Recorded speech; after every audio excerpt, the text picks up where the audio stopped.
school feeding program no sensem ene de amafo so se bone ene dwirim atimi akoso no papa de no ekoho no matimi aboam ema enema atimi akoyi e de ama afei yeko Ministry of Foreign Affairs and Regional Integration the ene abetodwa no se Joyce Bawa Muktari a lawyer what boy juma be efie eduonu ennan 24 years of good standing eba emranimu a ono so akonanim papa the etense President John Dramani Mahama ewoni wugide brutal obekaya wono eye nipa ba ko na woboa no woni dwumadie wo mra na mo ye campaign no the etense ma main anhwane de akọ a Ministry of Foreign Affairs and Regional Integration the abetodwa enso eno no ho ensem e wo hanom ye behwe say how true are they obekaya proud to say a took force no beba na ba bonten abetodwa say papa no ebedi ne beko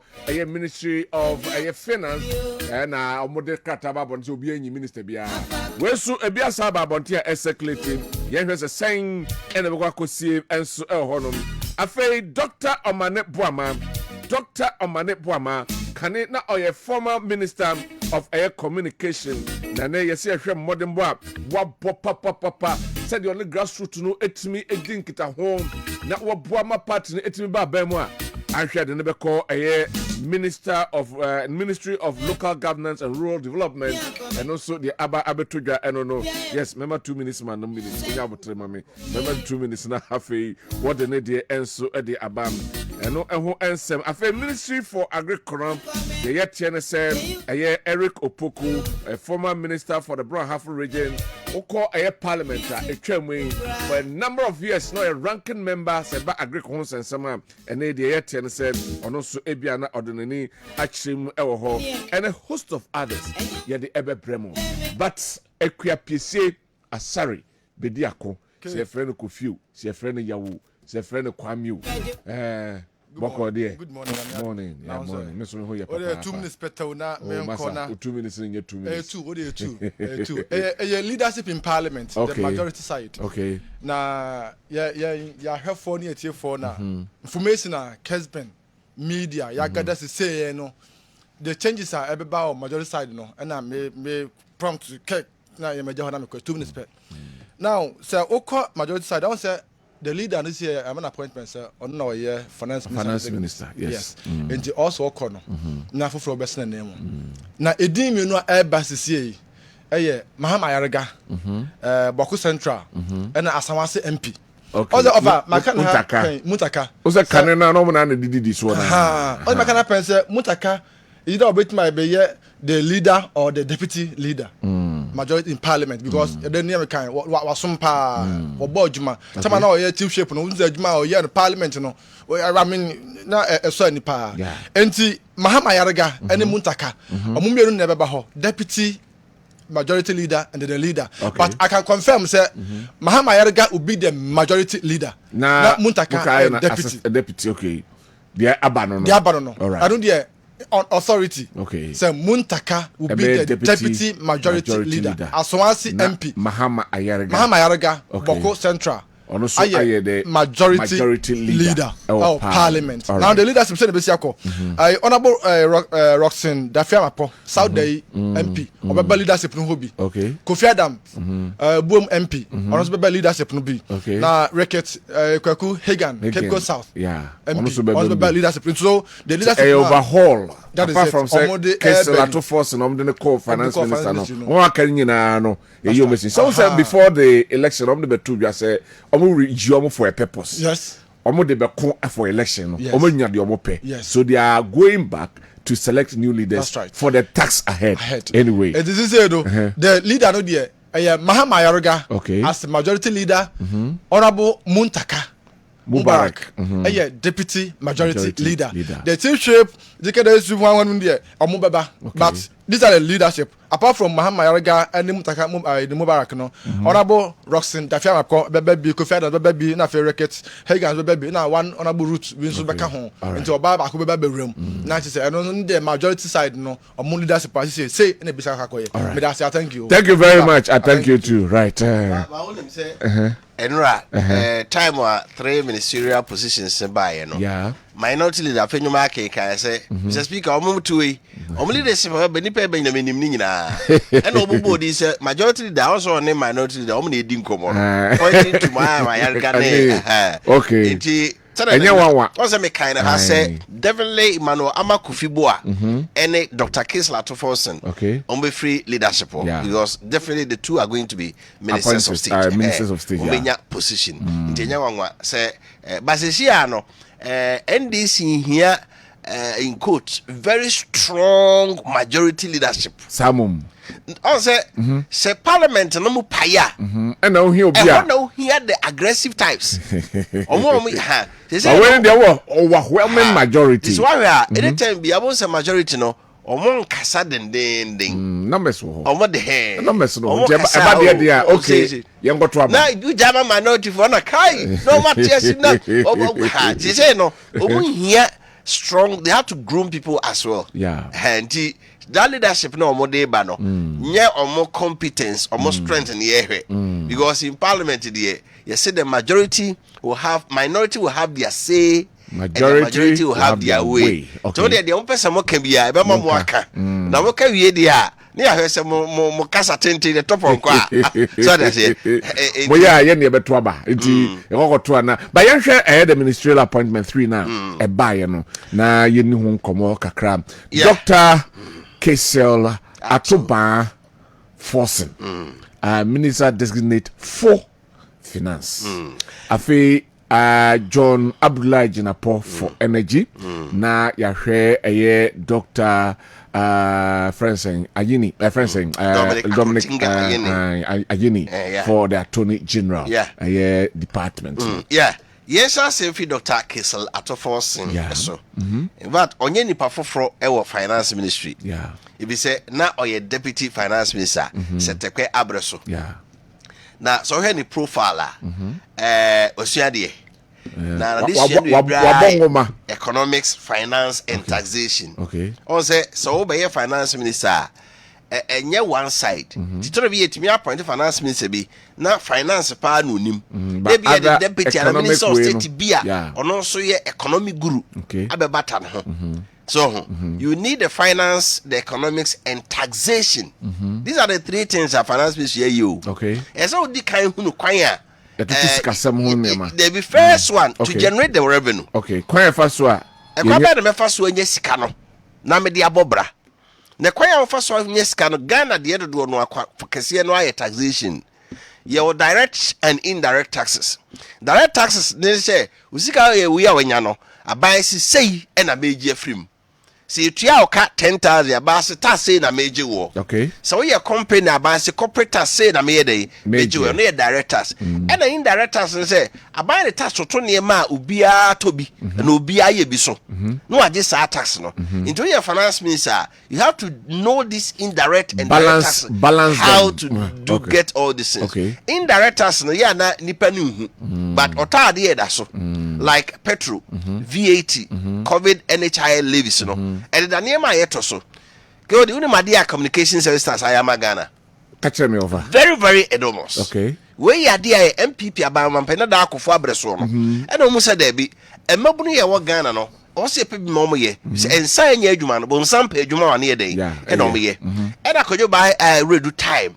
Omode science and by send ye sa communication service tasembra it do kasa mobile phone so no task kakra cry there that's yet tonka kakra because I idea obi ani je ho nti yet tini nyina de kugu fund mu a na ye create employment among the youth and on the youth employment agency besi up to now Oma ye training omo ton ye mama omo ni nyina no it's a form of indirect tax abai ma ho meka say tax no but what all credit no obetua kakra da so the same thing applies to petrol abai person tutu obi emu na Ghana for any abre enti na petrol ye obi abe fro car obi ebi bere so car ometo bi egum so we petrol pa tax egu so a ye kasa ka mienu ntia direct and ge be choboy but ye dia to so kitchen esusa pa but gada aggregate ya okay kan bomu a na ye kakra di atofonsen obi ono no wadi kan sua finance osua economics osua taxation no minim say the president President Mahama kan no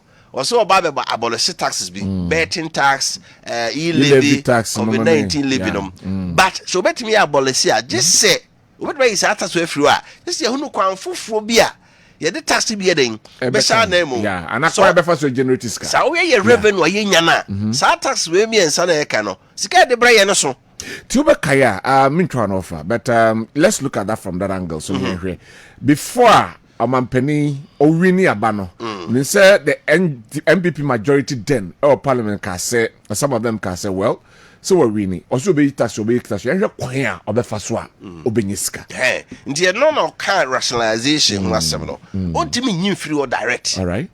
So them also pe kwa fufuru bia ubenya sika e dia ba be sha na mu say corporate tax e na obetumu say bia export drive o ma fe niema bebra kwamone na generate dollar brain na no so stream of revenue e be intino ye COVID-19 ene free gone mo a e fa bibia ma then we draw those ones. Right. It is knowledge as an economist, a chartered accountant and a tax expert no ye hwe ne hye ya o de beba ene ba mi ehun say o ye guru a adwuma no betuma dey aya na say Setekba was a tax expert enti na adwen nyina tax kind of for real time was an investment banker. It was not the nyina ye investment. It ye ko bobosia na ye fa meye we ya no data bank omo ye no eno nko ana no ta ye pa edu a wo kire so a wo the tax ni gugugum sa amanfa criticize COVID-19 levy bebre say ade a COVID say twem ko dada why are we paying no so sa brand no ma so ubusu free so can you afi na wutu aka anyway if no so a yenko John Jinapo Kodi Jinapo busua no o hia omu bi da e bi nko mo we free ministry we na we anyway your mama first time no na John Jinapo ye deputy minister of power yes and the minister name Kwabena Dankwah ka say safre no so na dum so nya enko ya obe jana konyo afre so dum so enko na no resign and na John Jinapo take you over to us kopim safre no so ye is a co-position 8 years by no ya be no minister of energy na woni energy ministry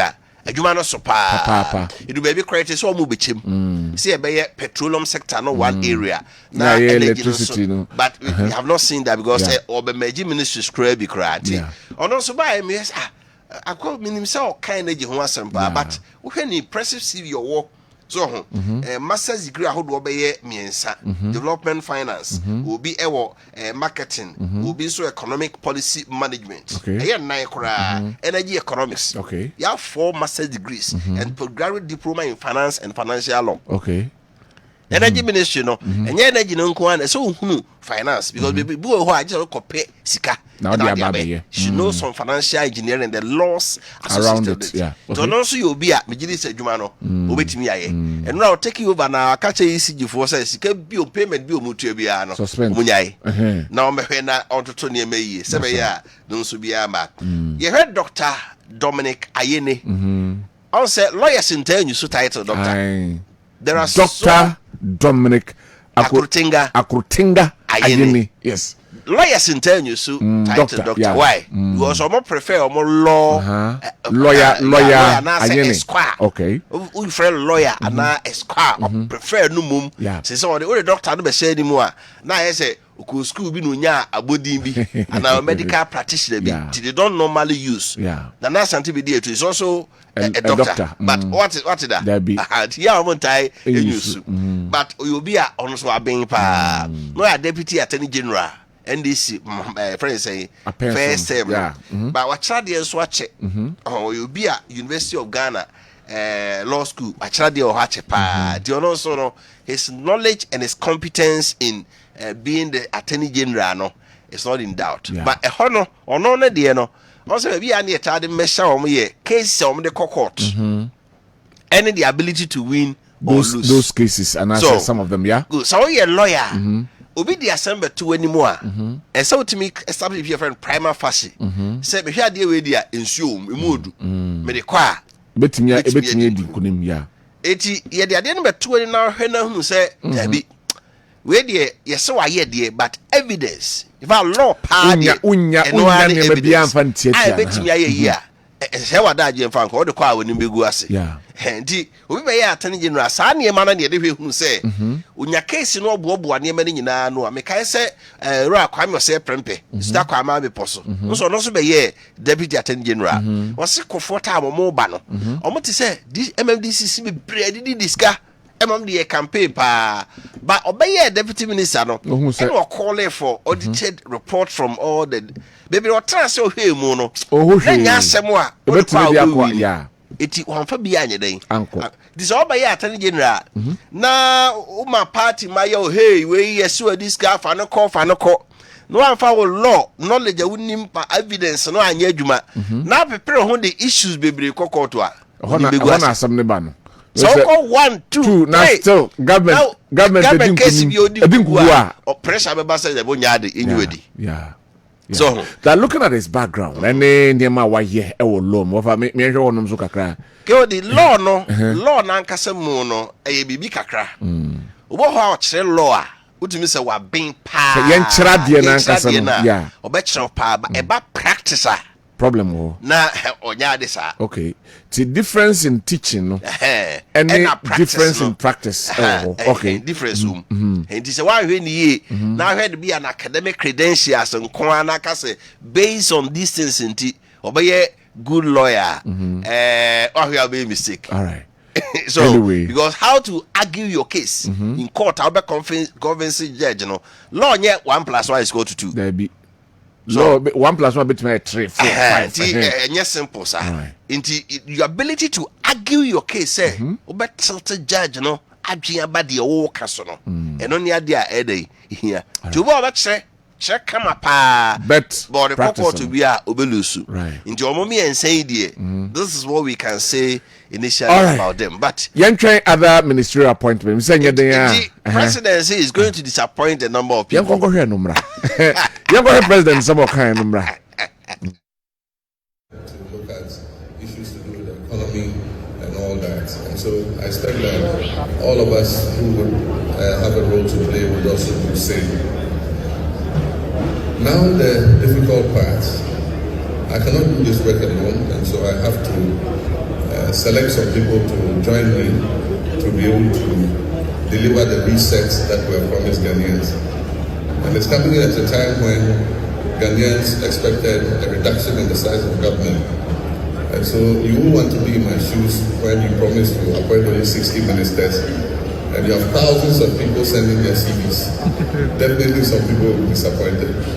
But it's not only by playing a role at that level that you can contribute to the success of government. There are many other things that we can all do. And I always say that the success of this administration will guarantee us, another term, maybe under some other leader. But we need to get this right so that Ghanaians will repose the confidence in us and give us another opportunity to continue. So all of us must put our shoulders to the wheel and work as hard as we can in order to achieve this. Ghanaians have taken us at our word that we're going to do things differently. Ghanaians punished the MPP for arrogance, for incompetence, and just for not listening to what their cries and challenges were. And so as I said in the campaign, there's no use fighting for political power if we're coming to repeat the same mistakes that the MPP did. And so that's why I'm a bit concerned about some of the things that are happening. I know that in 27 people better to look at issues to do with the economy. The President of the Republic of Ghana, His Excellency John Dramani Mahama, and Oti Ninkanafe, Miankwe, was signed to Tuja, said there are some reforms, and they will share a name, constitutional reform, education reform, a fee, Oko, and HST and Cronaba, Yankutia Honson, Samna, what they a two Egrano. And normally to forestall blackouts because of the loss of almost 2,000 megawatts of power, we have to make provision for fuel. and this is light crude oil, heavy fuel oil, and distillates fuel. Unfortunately, enough provision was not made for this eventuality. When the fuel arrives, it takes time to import it, 3 weeks to place an order and get it delivered. And when it arrives, you have to treat the fuel for another week and a half to make it ready for use in the generating plants. And so there's a threat of power outages. But my brothers and sisters, don't despair. Like I said, you elected us to solve the problems, not to put the blame on anybody else or to shoulder you with those problems. And so yesterday I called a meeting of all the stakeholders in the electricity value chain. And they have been sitting since yesterday to today to come out with innovative solutions so that we're able to keep the lights on. And so I can assure you, with some of the ideas they've come up with, we would make sure that your lights stay on and that we do not have doomsday, as you popularly call it. Amir, Chairman, my brothers and sisters, good governance is the foundation upon which a nation's progress rests. In this light, transparency, accountability, and ethical leadership will define this administration. We shall pass a code of conduct for our office holders, and they will strictly abide by that code of conduct. We shall carry out comprehensive audits in order to establish what the situation of our state-owned enterprises and parastatals are. We shall operationalize the Operation Recover All the Loot and investigate persons we believe have engaged in misappropriation of public property and pursue them to recover such property. We will strengthen the institutions of accountability, that is the anti-corruption institutions, in order to ensure that public trust is restored. The Reset Agenda is a call to action for every Ghanaian to join in building a nation where justice, peace, and progress will flourish. It is imperative that we work together. I urge the Ahmadiyya Muslim community to continue its invaluable contribution to our education, healthcare, and social services in partnership with government. And John Dramani Mahama and Otinin Kase and the reforms ahodo ya ohwe se ebeba no ono ede atu edwa ya babehwem na yedi ho enkomo na yanko the finance minister designate ono so ede nsem ede atu edwa ose nei ohwe ne makakre ya wo hu na IMF no dey Jesus still almost Ghana for Asene. Obekaya originally MP4 and a code woman currently. Now omo buy an IMF for the IMF na shasi. Omo kaso omo ko IMF da.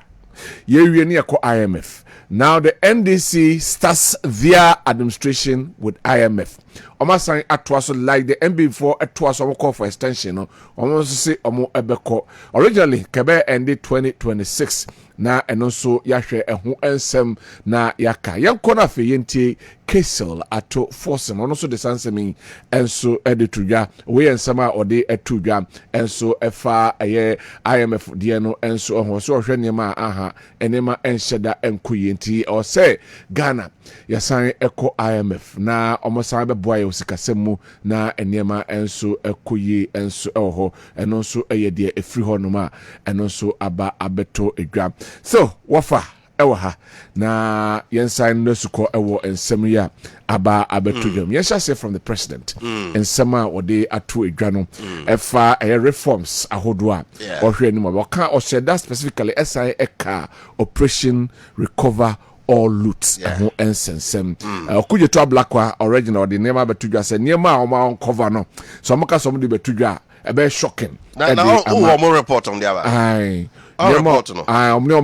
uncover no nyase kuma kra yes report no 52 pages yes yeah and some wa omo aka wo mu no edoso na ene se minya bra bobo so akire obi a che se ene ma na omo opposition na ye tetete ho nsem se we are say ni nyina no during the period minister sinya mae no omanya bre omo che se omo akwahwem de omo hu omu nyina no omo abo ni nyina tofa na omo ede abetu dwa se these are our findings gidi se we mu ye niema ekoso emu bi Sputnik V vaccine na kwakwaji my menookrabai ka ka se bra o ye ne kra na ohu ba bia na adwen wo no eno nsem ewom SCL deal bi e bae so kaya eno ho nsem wom national cathedral 58 million e o chese e de tu amana ye da ho nsem ewom banking sector cleanup and also problem 25 billion Ghana cedis no eno enso ehun ensem bom procurement niema bebre ewomu a all African games no PM ho meboa ewom edoso nti eye mako aduonu men 52 scandals wow eno mabobo ni nyina no atonje no wadwuma yo just na make say omo no say Joyce Ba Mutari abeka say nya swear in the Attorney General na operation cover all loot committee no the handover whatever they found, then they give it to the Attorney General say these are the things that you more a break akrani no ya transfer him documents ye nya ne ade nyina no that is where asema na make can be hu so Attorney General so betrase na afi wa hwemu say based on ensemo a abey iba ambulance cry koto 307 ambulance no eno cry okay almost like spare pass once and some the MPP for the NDC atufo kujina court no Japa ambulance di ya almost so ambulance no omo ehun se procurement no kasem o course no enema bebre wo mu a eno so anko ito mabobo we nyina no a omo dey ba president can be for code of conduct how they be man appointees KOD no crepa e wo ne se me pese me hunu da African leader e be yi no na obenya kodro se na ba mu mpanimfo a omo hu beba sem nyina no obedis onu omo no ama kwan se emra ne wo mu enkodi okay yenta hu bi etore bi a udum se nipa no ho ba asempe na bia ya force no ayeden no a resign that is what we normally see. Yeah. Ni ashe no a resign. Let's go so na be o ha ni age ana no kura se age o se age no kura yen se de hunu ni ye. Ba ye John Mahama the first term no a otu anamo bi youth employment program. Ni ma bi koso ho ana enye kura. E ma buga pele ene asibi ye o mi no na o me di mu akoten no. E do mo court. Yeah. Ya e do mo nyina e dey. And this time ye ni asem na nwie MPP ba ye na di omo asem wie ya Victoria friends Victoria ono one nisco o kan na keke asem o kan na say $1 million bia na we that's right that's asem o kan no e man adwuma ball no we want to see more of these things and na enema o ye menka enema o ye ya amanfo nya ho asem kai especially with the bus branding and then the ban so those things say or ensure and so on ketil sanema no na on as he said say obeko corruption no omomode na onko eno so fen I think say if he's able to do that we are good to go. The na make say say ko obi enya kokodro say what ba mu mpanifo so obi ye bibia ntwa haba engu so e make say I know that you be exonerated. So so we are a president no be kasa apa just say what clear na we so the mamra ne dey enye adwuma tie for clear agent eno ntina inipa bebre aka say Ghana be constitutional amendment the position of Attorney General ni say one of the ministerial appointments aban ba obeye so ye ade a ye exactly the ntia call Europe ni ade a Yetimede sisi ameka say former France president Nicolas Sarkozy wodi so gina court okọ ya chew ona so gina court say ebre bia o campaign Muammar Gaddafi Libya Breniska eti wa free sokro da so gina court Israel me mama mpene fen Ehud Omet yedi ko gina court jinto afiase because Attorney General nya na oba ye na appoint no he say Dominic Ayene as Attorney General se bia Haruna Iddrisu ananini bia akodi sebio ne ho asem ba obeka ne say be den wonya kokodu aye that's right So the eno yade ase ye be amend the constitution dia yenyi si wo ne yenye ne said the auditor general ya appoint no no where your president out to me appoint no ba out to me you know this is the term of office there so right say ye ne say bi dia or ya auditor general report ya na okay bi ekuama ba report e ba no na appointed no but me the report what him say indictment yes that is what we want to see. You appointed me but you cannot fire me, of course. So let me do my job. Me ye meduma without fear or favor. That's right. See etimi nya bi sa de a enya sa pe ne koye se me kwa me no na ekro me ba me no na ba de a ene ko ato so okay ato me nua no me kwa me no na ba me say okay ato because ato has say ato kai da bi o ato kayo I mean wa kayo so koye no bi dia. That's right. Na appointment no e be ye de ye be ba na ya be hwe other issue because constitutional review no waka ho asem pa but one thing there are certain issues we are ba e ba be di ho komo and afei top 10 things in the first 120 days president de besi no okase obeye no so e be ba yen ko di komo right emra ye ko Kessben University College KC and a friend administrator me hu na no mani age say admi na boko de nyamia no boko e de nyamia se pa me hu anu mani age uni me school school so de bepe obi be ka school sama na chese mani age pa all right okay na yanko na fe ye ne Dr. Anane Jindi ono a law lecturer and corporate governance and obiop onim dey corporate governance mu nyanko din komo emfanfa a constitutional review no ene Mahaman Sema oka ye no. Doctor, good morning. Nyame juso na mo te sen nyame adumo ye ho ye na wo so oh ye go so Yankopon eda so hia ye e de nyame ase afishia panso afin kometu afin se na ye no din komo se ya na hode wo ho Amen. Now, Ghana being led by a new leader, and a new leader also by a Waka and Sema Hudu baby. One of them, Waka, a constitutional review. My young share your constitution, and him say, could be Trasia, almost shall say, a review in Cronobama by crowd. Yajonum Kakana, Minty, what drink check a crowd. Cynthia, and who here say a review of constitution, and now say, Yinyane sa. Yo minya mami na wase na mincha watie fo nyina. Na netia ne say constitution no say ye nipa ankade sam oya oya kwa wari anisa o. Into almost 32 years no tama ye constitution no na Ghana ye wo mu no enye the same Ghana. Society has evolved, it has gone forward. And you know, constitutional arrangement I did to a 1992. No, it was meant to usher us into a new political era. And as they say, political era, no, almost 32 years. But they say, no, Usha constitution, no, a Fabino, I was say, yes, for instance, Metima Kancho say, the whole world, your president, a bar appointment. The president of Ghana, he is the most powerful president. Yet to obey President Mama. Appointment is more than 7,000 into various positions. Would you compare Donald Trump? Donald Trump is going to appoint 3,800 and something. Wow. In the appointment, our president is too powerful. Into the power to appoint MMDCs, the power to appoint CEOs, the power to appoint heads of state-owned enterprises. They will say a guy, a free president. No. Okay. That's one thing. And secondly, Obi or parliament or a member of parliament, I was a minister. Meaning, work of parliament, no, it requires a lot.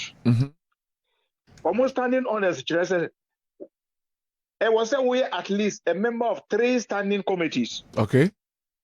Obey parliamentary work. Obey constituency. The ministerial appointment become one. Meaning, Odi wani mienu hwetu amu a ohini mo na be hunu mo sanete enti ka me nko a obi ye minister ondi ni minister okay obi ye MP a ondi ni MP MP before you that mistake ye mu bi kai o mo antie take my enough at that time otija ko o mu ko ye no deputy regional minister he lost Anthony Kabo or a member of parliament for Laura Omukoye no deputy minister he lost Amwako Hine no ya Atebu Amantin MP Atebu MP they made him regional minister he lost okay because these two positions no when you astute politician or experience you can maintain the two of them I see and they are coming kwa obi a minister only mini minister obi nso ye MP only ni MP but the rationale nenti omuye no at that time they say obi ye minister na so be or MP na so be minister ye ntua no ka double he will take one salary but Ghana ye who minister ni MP so omu take double salary I be by yeah and that mischief no the appointment of somebody from member of parliament no it does not cure that mischief okay and moreover baby am pese ye hwe mu pa ne baby president no constitution no man no kwa say ye the process ba otimi yi chief justice adi okay and also your contentious very contentious issue near tiani say obi a chief justice position no it will be by seniority okay the most senior no say back no ko retirement na the next most senior judge will take over as the chief justice okay but to say no you politicizing that position in the to me no be a president although it has to go through processes per article 146 and no a coming chief justice position is so important because court a honey nyina ye dwan ko bia that's the last stop okay ye momo dia say ye be yi chief justice appointment a free president nsem okay and I mean here me pa ne say ye ma MMDCs ni DCs we should elect them because all over the world but bia London Frankfurt New York omo nyina ye to aba yi won yeah na dent na ye de ye nko ade nipa no a oben me a oye in charge of local government umma me kwa say me to abanyi because I see a paradox here uji tu say me a meti bole bamboy me wonyansa say make me to abayi president fine me wonyansa say make me to abayi me MP but through obi a oye MC and I say DC or bole no there also no and you know e ka me nko a those positions they should be elected positions say na be ya nipa amanfo no agya tumu a ye wo mu gidie say obetima ye adwuma na dia ma ho it should be by elections not by appointment and the media constitution no there e was say ye review na ye be review so a ye ntwe ye na you don't review it to suit somebody's political ambition okay because they made it and say amanfo bi say ye pese sisa na these are just allegations it's not been proven Sir President Mama person sister constitution to allow him to go up to 2038. Now lawyer Nhwemo say I don't know sign easily to change sir because some of the way no no and America but the MPP or NDC or more imagine say this time they have the numbers okay but ain't easy because that provision entering provision you been here something like a referendum until no Senate say obey a constitutional review committee to allow himself to entrench himself into power. What the Ghana falling in Yagin because other African countries are. But the CBA president now why not say he wants to entrench his position okay through constitutional changes. Okay. Now Ghana the Megidi say we passed there. Until me person say Star constitutional review, President Mills so or certain committee. And Omuya Jumana Fovian Tuata, Ebeto, President Mama. Omuya white paper too, so a kind of implementation. Yeah. Until now, are we going to start all over? And terms and references na be saying anyway. But let me tell you on this call too, say a name Wokasa no Oka and Sama Hodo Bebre. Now about Chief Justice and Hons and Samna, and it's a constitution no Emma clear cut definition as to say Nyema bi AC na say or say ye yina kwan ba fa so a ye be yino enunye. To say abe political and I say I politically inclined. Say basa ene ebeye seniority ne kra ne diswa. How do we go about say I'm just asking your views say impose be BBC a what steps needs to be taken say betime yi nipa ko do wo ye senior de e betime yi na free ho. Oh well say constitution no kire. Say review ni ntire ma me kasa no. Review ni ntire ma me busa sa no. No ma obeyi a ebe nyina so ebe wadi no. E wo ho. Okay. But the process are president to get involved no. What is the problem? Oh okay. No ma obeyi a ebe nyina so a ebe wadi no there. The constitution makes it clear. Say article 146. Okaya ekre. But the place are odi petition be kwa koma president. Na president na refer to council of state. Na womutema mu ye hwehwemu no ekre say constitution no kire say no kire say omu ye hwehwemu nkra no the president has the power to suspend the chief justice. Yeah. Hona me what problem no. I see. Now, you Attorney General so honor na yehwe honum kakra. Omne presidents na eba na omne presidents no akọ. What's your take on that one too? Minia, ultra other jurisdictions you can say omo bibi a friend of Crown Prosecution Service. Okay. Omo ya civil servants omo adwuma ne say omo be ye hwehwemu no mo prosecution. South Africa they have a similar arrangement. In the Omoya prosecution, they are not politicians. Okay. They are civil servants. Omoya Omojuma as professional lawyers. Okay. UK or Crown Prosecution Service. Uber Germany Omo friend of Start Anwaltschaft. Also they are independent civil servants Omoya Juma without any inclination towards any political party. Okay. In the end, we can go along that route.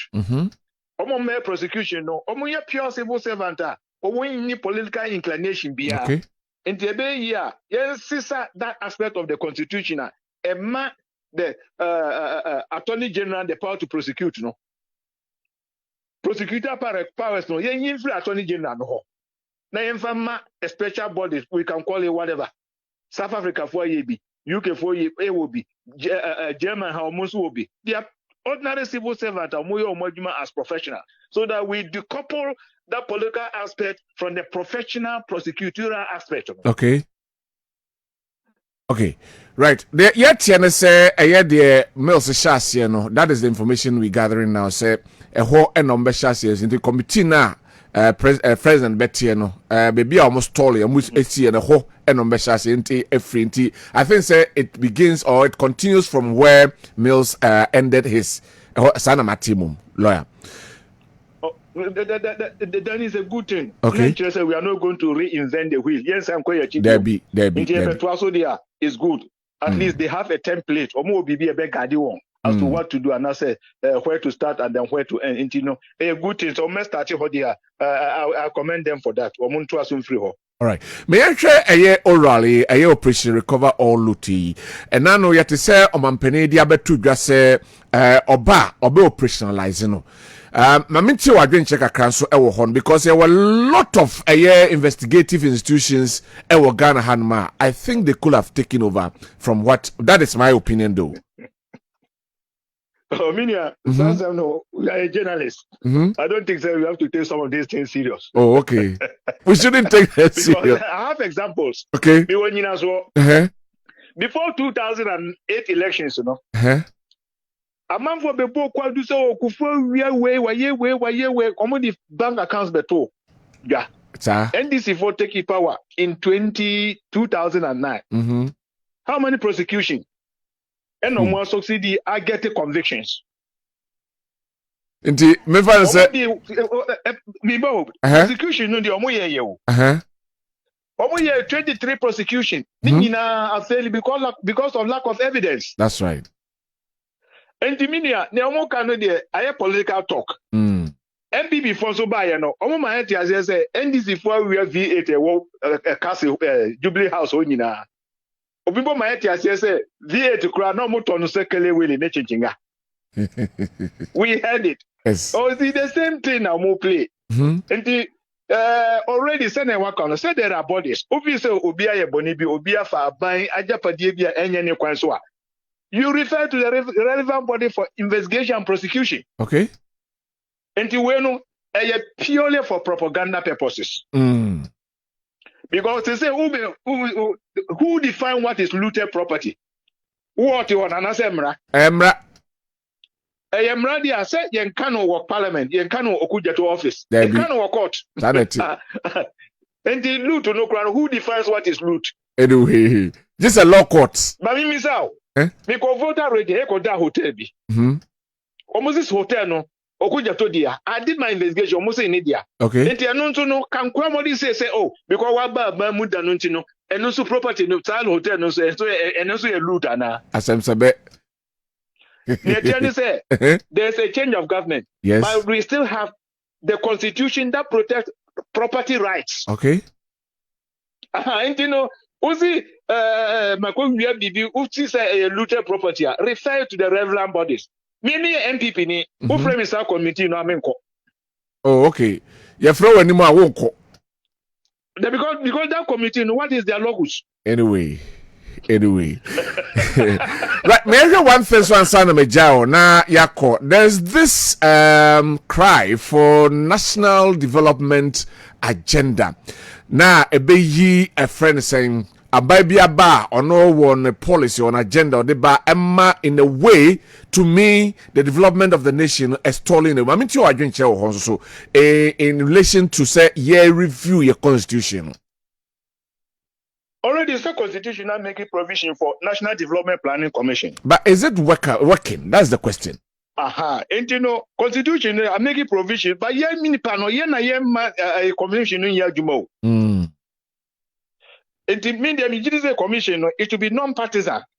You bring in experts, technocrats, bureaucrats, or more experience in some of these things. Okay. But they say, no, I call it very political. I'm surprised up to now NDC for no pamo mumfrio because this I say pamo bia free ho sanity and me can say me back jimpa next February I will make pamo free ho they'll come and take over and lecture. See right doc that's that of a Dr. Anane Jinde Adoma by February ending, yo. Oba no about studio. Yes, Oba studio. Oba studio. Yes. Thank you very much. There will be a just. Agwa ku no ma me say makonta no no. Agwa ku watu kwan oba meka che no. Kanchi no me refi mampon. Sa oh okay mate meka che no. Sa me kwa wuti enti obete. Mate. Thank you very much. That's if Dr. Anane Jinde, a law lecturer and corporate governance, as experts, and Yakasa constitutional review, no, and Afe Muhammad, some of the two Janum, and who and Como, and ye no. Wava.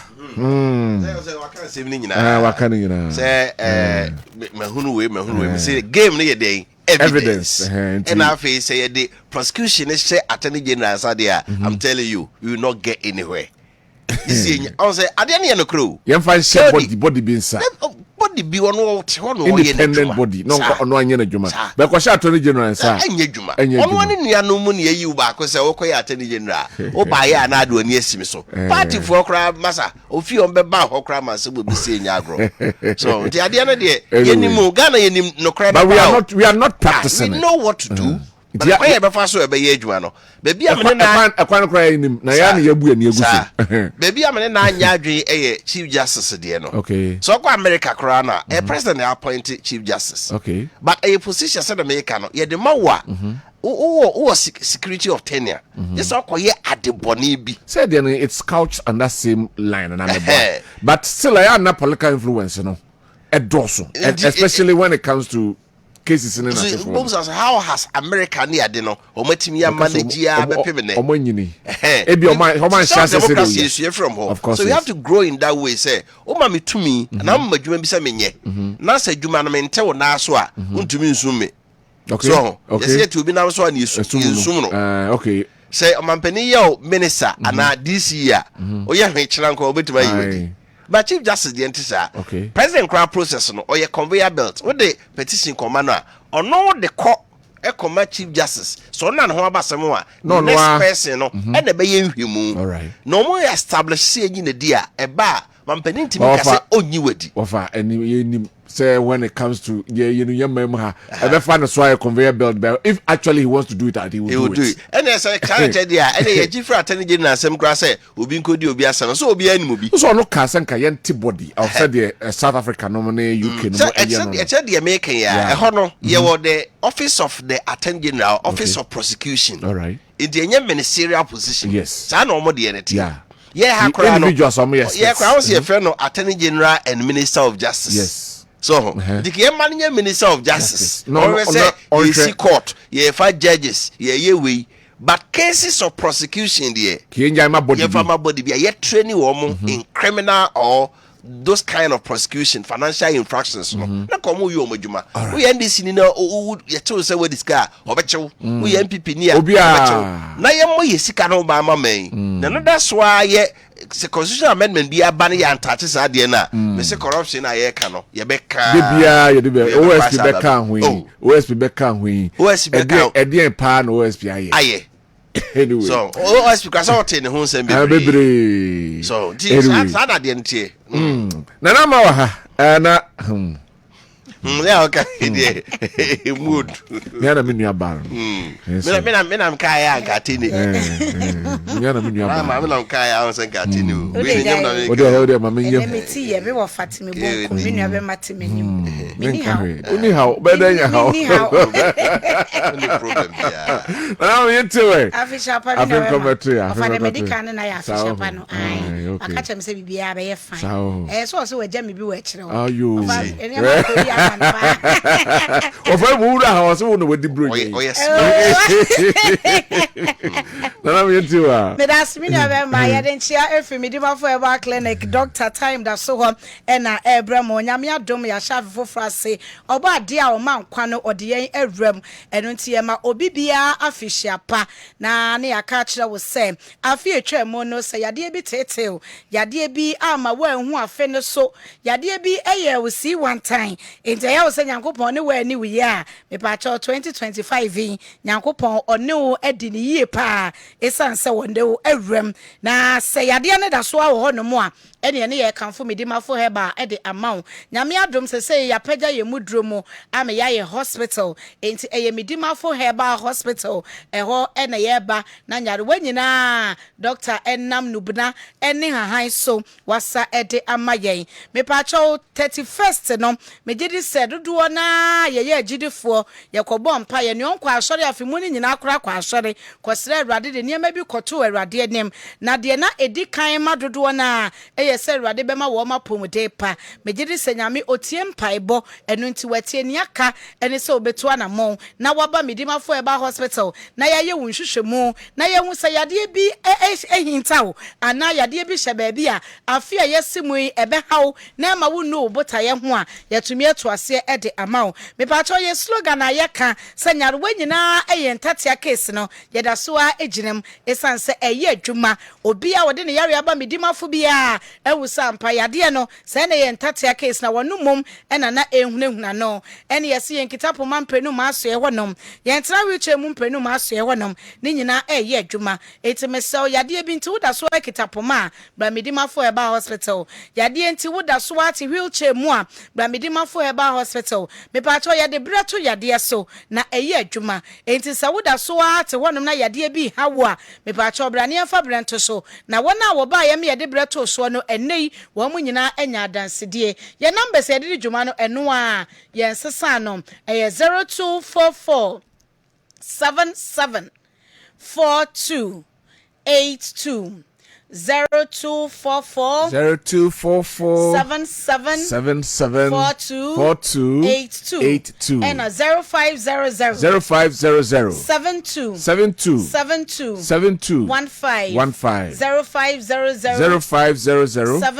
72 15 mepacho atwema ebua kwa agogo kumase ase ewo ene atena ye no ewo enkran eye pokuase mayoa na no ma me bi frem wo sesi amaya hospital de he na mowo na mese watwema ebua kwa hwa ewa na kumase ase atena ye no ewo hospital na ya ye ne nkyese ya pagya ma ya asabia ne de afiri baabi eho no ekọ baabi foforo na mom ekyerese mfidie de dwuma wo honom ene kwan ya efa so de dwuma no ene ya pagya mu enti wo mo a wo mo hwe eka se wo ye clinic wo ye hospital wo timi technical hospital ne teaching hospital ne wan ne nyina no wo mo ene determine wo mo na abehwe ehu se baabi a medimafo ye mfidie akwakodru nimdia ye de ye adwuma no akwakodru enu a ye de ma omanfo akwakodru no ye twam clinic abeye hospital enu nti ena etesa enti me da so eka cho se stroke no 2 weeks na ye de sade se de ye hospital na ye ateso enti se stroke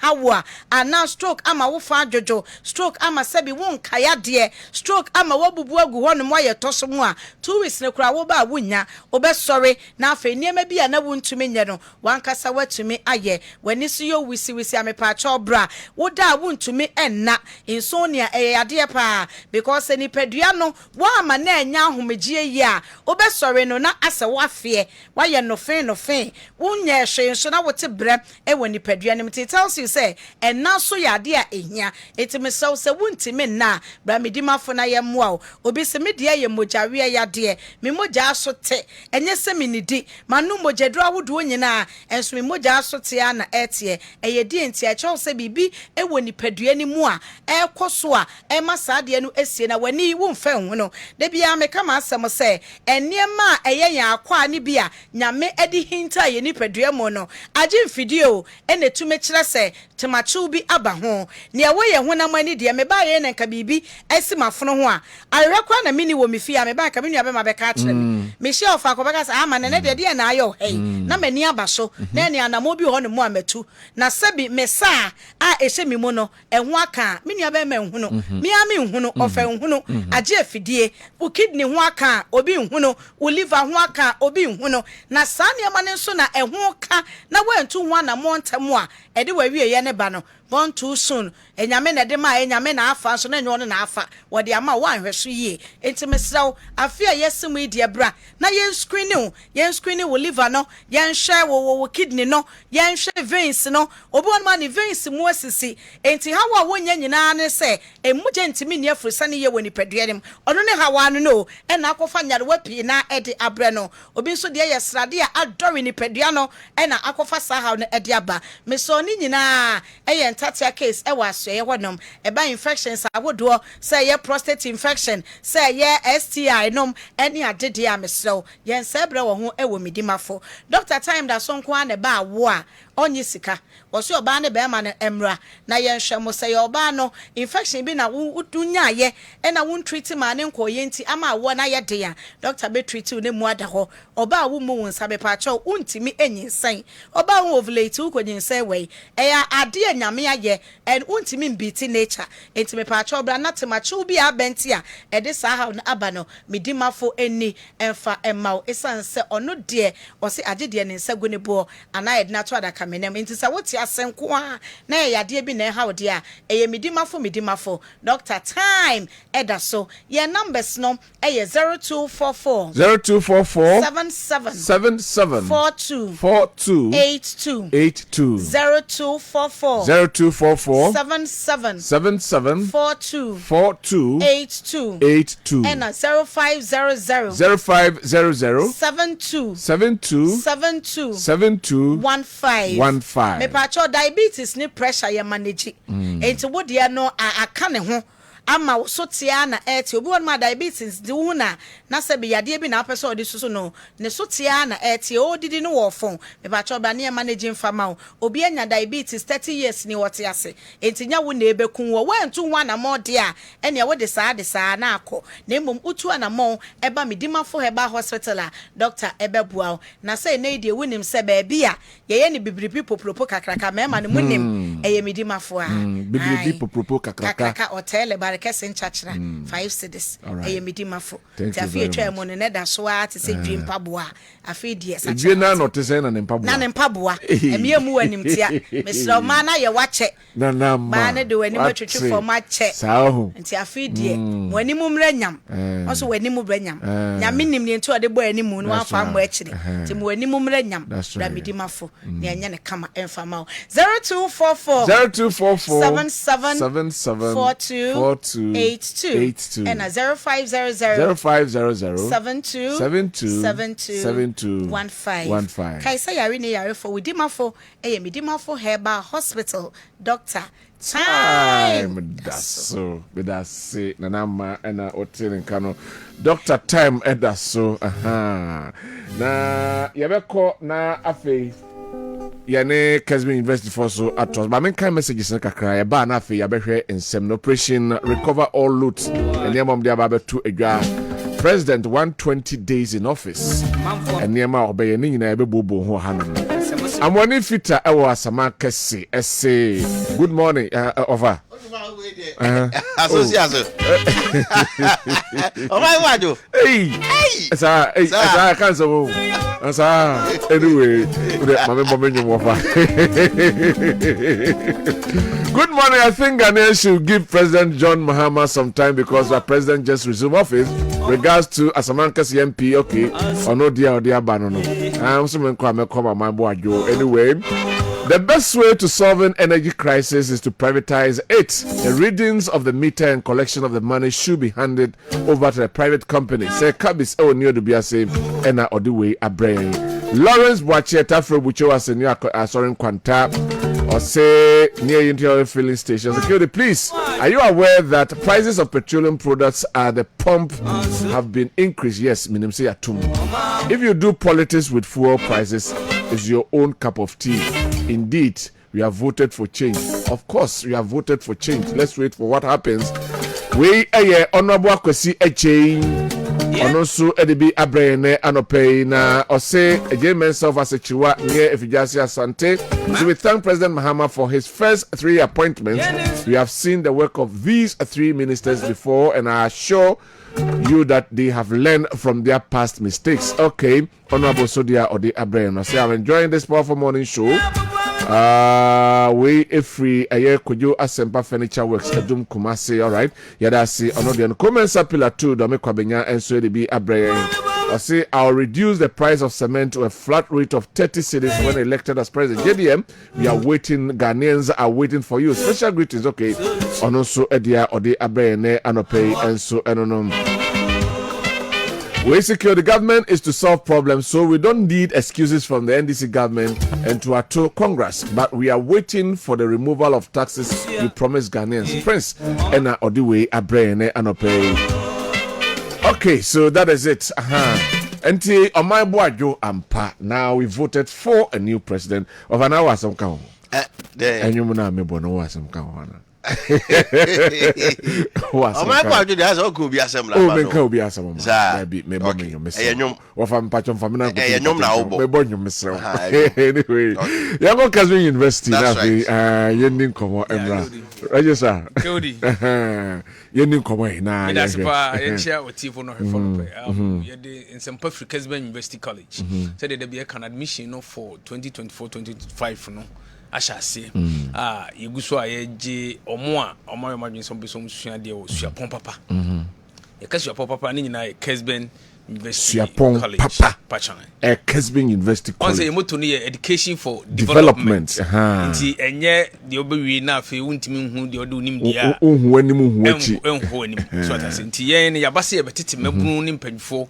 ama omodachi ewi pay ye ba no pay ya admission said the make no eguso and ye nyamiadom ye the new programs aba ye dia beka existing ones no ho de boa ma additional den akora nim basically there were 3 schools Kessben University College omo jumedi omudi so mo boa masa programs nti ufa school of business your BSc business administration and your 4 options under that school BSc business administration makoma 9 and a chassis okay they did kind of accounting they toss me you know marketing human resource management and banking and finance nyamiadum ya sa the new program awabe share school of business na CB I friend no Bachelor of Science Logistics, Procurement and Supply Chain.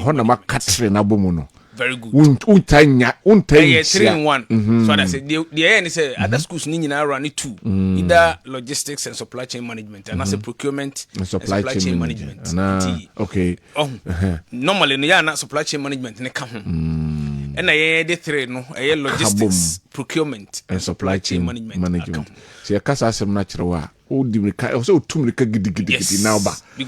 me I believe in competitive advantage. So me no go pay juma e na wo wa mini and I said na me wa uni a e betimi amanya adwuma no.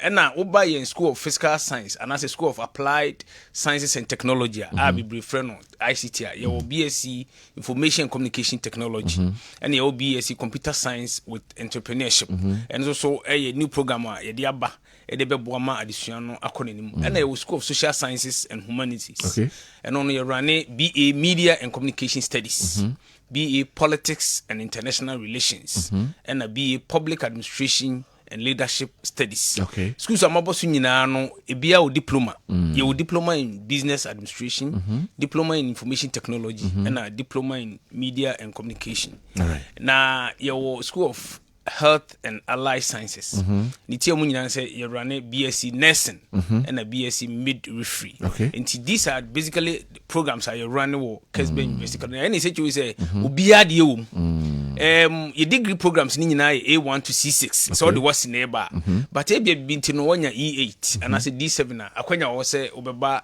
Kessben University College now obe ye diploma programs no na ade a ye ni ji omni say wo wie diploma na one san for your remedials then with the diploma set no na they be top up or any of the degree programs na maboboso no obi no obisa say private university dey sim school fees boarding is never true Kessben University na you sound of flexible and moderate payment plans yes or by ejini boom she ho no mo a woni finance for no betrance no match kwan a semester bia no obetuatua bibia kama and na ba accommodation facilities academic facilities bibia perfect so na meet me akana na excellent basically with 2 main campuses main campus no continency and na Kumasi city campus no adum hanom the Globe seat as the house say bia we adwuma na bibi ntinu ntimi ma regular o main campus akwanya wo say weekend Saturday Sundays beba yen city campus na e wadum no na obesua wade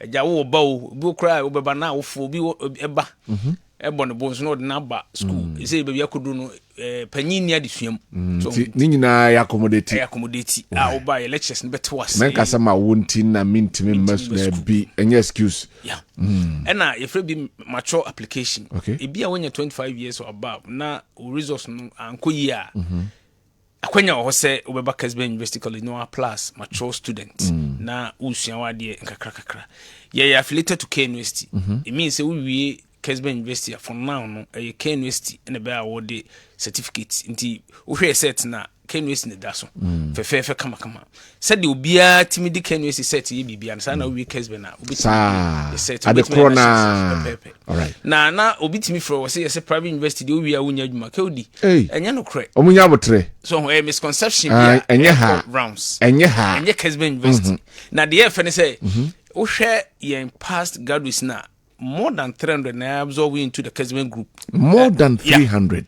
Yeah, over Kessben University, over 20 graduates Jeff I know ba or your first batch or you're one of them ya form more year more group nimti no da bia me ka say between school fees na unwie ne nsam adwuma na more less nsam for school fees ma de me nyesho say bi organ so it no yes say ma onkofo nwe say we private university a unya adwuma nye na untimi nya national service untimi nya masters. It's never true anywhere as long as it is duly accredited by Ghana Tertiary Education Commission. It means say abanya giatum say you betimi operate as university or tertiary institution. All right. Because back we have some entrepreneur need back on a makabum bin. And I'm gonna say computer science with entrepreneurship. Any margin amaho. Who hear me papa. The man for all say you who say schools be run computer science. But for business but this world cannot run without a business without computing. Good. It's a blended technology with computer and as a computing. Now so we are Ode wo adwuma no now so de boama computer development ni design na yeden ayadwuma eti wo betimi ayadwuma any business environment bi anase entity bi mu has was computing knowledge no enti eno na ma yede okọ all other schools there's no university in Ghana or running computer science with entrepreneurship. There's no even worldwide unya purely computer science enti na this program number say opese unya dachi papa na woni gi computer ho de abra na be run computer science with entrepreneurship or Kessben University. Forms no ibenya bi ato. Your forms no wo be bia multi credit branch bia kwa 150 cedis. Okay. And as we buy campus so as the house adum hanu mo na say main campus obenya bi ato. Uto wi instant. Ye instant admission. Am no ka say free am me call city campus. Obia why na just so admission ba any year you be am when admission instantly na also what was so admission ade your numbers no 0501 63 73 83 0501 63 73 83 but your friend na e be line na e busy abetimi send a WhatsApp message na yamon response. Kessben University College Education for development. And so Yamisha pa right. Enti yet one come to no so hana yahwe and samuna on yesterday can hear the first 120 days of President John Dramani Mahama. We are near the oral no and so at twice. So the first 120 days of John Dramani Mahama say ena okase obeye na waboama amamuno etimi akoso or say nominate within first 14 days cabinet ministers for parliamentary approval. The first 14 days no or the 3 aba afa constitute the leanest and most efficient government in my first 90 days. The first 90 days, and a friend is saying the leanest and then the most efficient government. Then also, the basis you establish a robust code of conduct and standards for all government officials, and also what they can add to say or more at the core government institutions. Obia assigning hold a national economic dialogue to discuss states of the economy. Yes, Obeka chia na oni and a Ghana nyina paying form kebi womu edidi enkomo na omahwe economy no ho ensensem. Afi remove e-levy, COVID levy, 10% levy on bet winning and emission levy. Obey sa levies swinging taxes swinging and so a free ho. Review taxes and levies on vehicles and equipment imported for industrial and agricultural purpose. Na chase taxes so da ye cars any infidia ya krase yede eba beboa ema enwuma empuntu etimi akoso na afei eye fomu enwuma enso etimi akoso no and also obehwe ho nsem na waka commence drafting legal amendments and prepare for implementing the 24-hour economy policy na just asasha se kwan mofa so a omode 24-hour economy no home running home kron bari nyina no or the be establish an accelerated export development council EDC to promote export. Na just say I didn't hear call amanfo so edwa so akoton no and also or the eno besi ho convene a national consultative conference on education and we so and also on a for be kabum na fe o ma hwekwan am de be fa so implement the no academic fee policy for all first year students in public tertiary institutions. So not just say one more call a bicycle pomo so one also o yi a first year a academic user fee no and also o yi every way first 120 days in office and no instance. So what for no one saying na fe ye mehwe a oral for no instance some yes Kody, who say we're implementing this within 120 days no it is more like manifesto promises. Okay. Jana mi hono. Because to me the assurance sa. Ade bi apese oye bia no obetimi aye within the 4 years na ye the mandate na dey. Ama wo no. Inti hono de ase kasa no eye bibre na me ni nye ho. Okay. So we dey hit the ground running. Action. Yes. Oh, ministers okay. MMDC monko we take over. Ya so dum so school fee dey call. They say tertiary dey no. How dey hear me pa. Also master start your admission. Aye. University I almost say admission. The hair kwan say to forcing. Eba me ehunu say within this 1 month January ya no. Aban etimi anya sika ye tua nkola no at the end for the first year. Yeah. Now if you ehunu say first campaign promises what fulfilled. Ni ekoye nim. SHS for the year ohi. Enimani we ye dey na ye dey solve. Okay. Dum so ye ohi. Enimani we ye DNA they are solved. Okay. So the solutions are what we want. Say, so the makers say what take 200 among because what take committee but the committee should be able to let us know. And Ebeto just say on say West Africa gas pipeline no. Nanka October 26. Yeah. No CC. And I buy any say there be more from January 20. You know only a copy like crude oil that be go say ya gas na the power plants no see ato gas no e benya and I be am just say see shutting it down see ya fuel ho no entimi nye adwuma no omanya bia be 2-3 weeks no omo service gas pipeline no nti oma postpone no by 2 weeks it dey nye 20th of you okay 2 weeks by account e be ko be fa say be 3rd February ho by which time na say the kind run na tinubu se na daroma mama crude look fuel ne kakra okay yeah when that is solved then we say we are out of doom so okay because I say doom bi pa and no doom light in the pa shutting off they say yan shut West Africa gas pipeline no yeah but the lights are going off why that one I can't. You and I were not there. Anyway, yes, you heard it. Mahama can no assure Ghana for say Ghana will not go back to doom so. Yeah. The person will say I stabilize it. Yeah. So and omo atoko amna no mu di nkomo no. The break aside bi so omo ko so.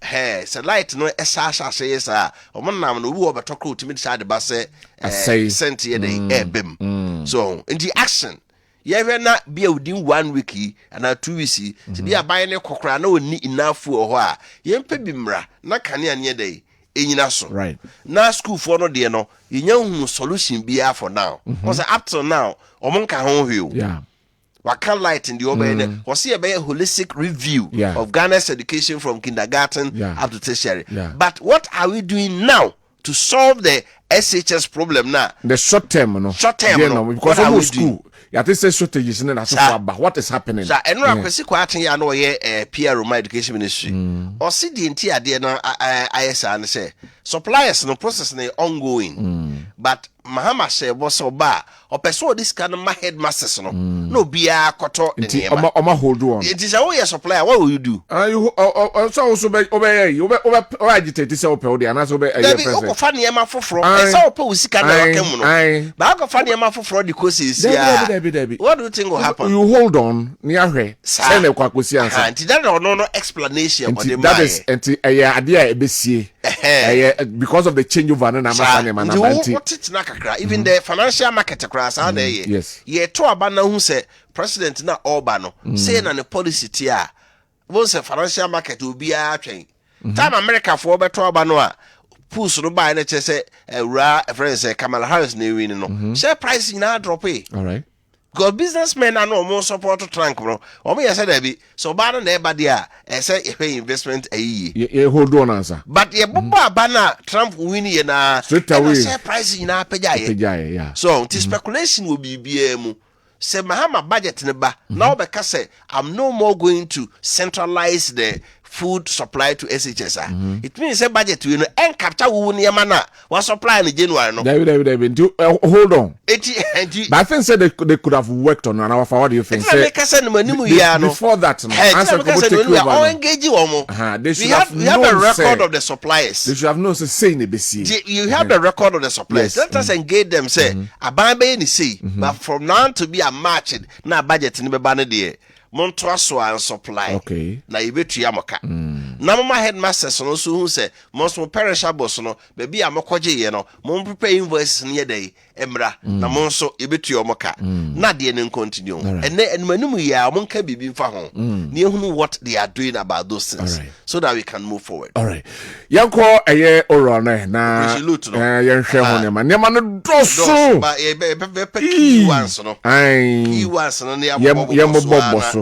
Yehunu say na be kan no ade ne de obeka ba ekwa obetime nya evidence their support to say eno ne asem nipa na waka ne ho asem mu no ambulance ho say muka say yeti bebre o yo ambulance car na hu sampa yesepan no but no so call you okodi adanse omo so timi ko kire say na ne ma ye be 50 car no mu ne ye dey eba nti we ne de tontoran de bai ti niema ya be hihye be ambulance na fe ba yes okay e case ye di akire go si say see so e court down wa bobo yenhwe wo fa me mbobo so na yenko 25 billion Ghana cedis banking sector cleanup o se ka ho nsem e wa banking sector cleanup no according to report nanka abai here 7 billion no they are bailing the banks out but abai who said there be sa banks na ye bail out no ye di kan mo musika senka obet ma recover so to be akobo bosia kra o bank now ye company now boka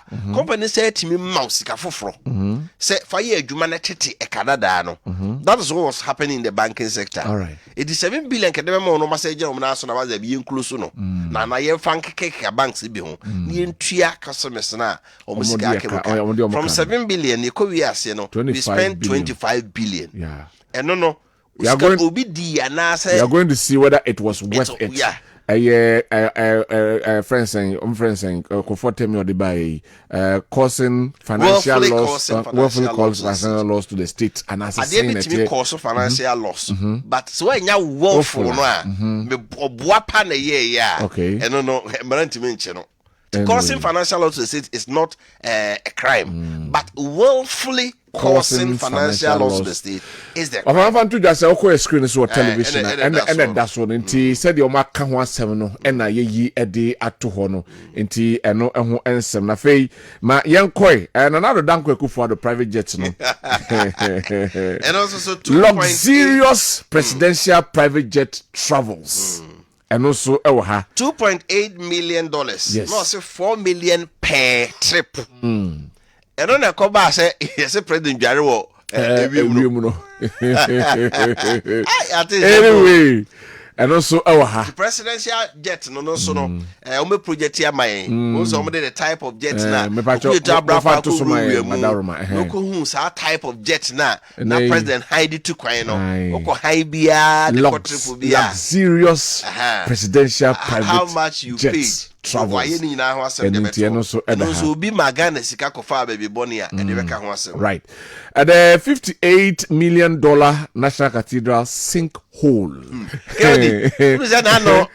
Monday me kwa cry for a parliament inauguration o se o kwa ho na nam udro na just na said the ho na na udro a kai anyway say and also but so you say a foreign company be and as a foreign financial we be about investing saying omo abaye auditing Emma a Pia Bontin said there was nothing wrong with that one. I don't know if it is anything to go but not say fresh institution of a year investigation into the whole thing. Me I heard the no na make I say the devil lies in the details. Okay. You trust you me be say adwuma na de omo de pepa na ye. All right. But nya bone se bi SS card. But omo de betu as a last week of the president's administration, you know, administrators omo ye adwuma okra etutu omo ka. Bi akatua 20,000 no kromra. Okay. Eni nyina no. And no hakra payment of salaries to cathedral board. And also e wa hanoma. And also e ka de oma capture no and so afei $108 million US dollar ambulance scandal and also a year can oforia time for ni and Minister of Health and also ambulance 307 almost all my human who said Debbie I didn't know born was the audio be crap you yes oh say your microphone no cry ambulance about Ibineska it didn't I no cry. All right, a 2.8 million Sputnik V vaccine scandal, and also Koku Ajima Menu, and non na shake na Koku Ajima Menu go share kota de no ko hum say e bo no a ye to no no so chesa committee ne frɛ Koku Ajima Menu say there's have na yade na enti no o yade nkra na ohun ba bi na adwen wo. There's this allegation say e wo ho. Oh, the mommy hold on because there's this allegation say papa kura no nse de ni made no hwe. There's that allegation. Say ye koto sebio omo na wa ban ni mu bi. And a health minister and out now ye and our and ye so penny or traffic chire nkwala na nkawe no ye kan na nkawe fo a ye kan ka ho on the wan we na nka ni bi o nkwala na we na nka no wan ka ho hwe ye kan ka ho.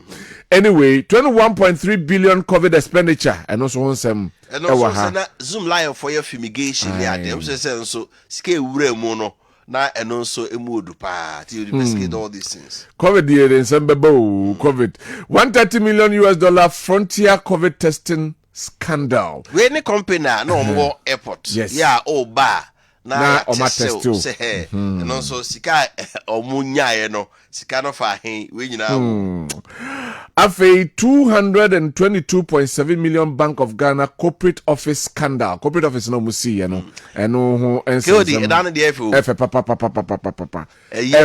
magnificent building that's where that say the cost no any said yes hu no pedia and also for any crabia and a betchere Pualugu Dam 11.9 million US dollars payment for abandoned Pualugu Dam project. We a multi-purpose dam nanka ebe boye irrigation. Yes. Ebe see tomato factory ho. Nanka I say be bagre dam no bokina. Men so no twifa Ghana so. The best absorb we nti ka one in about 4 problems in a bed day. Ebe solve ka afford between ya irrigation dua no baye.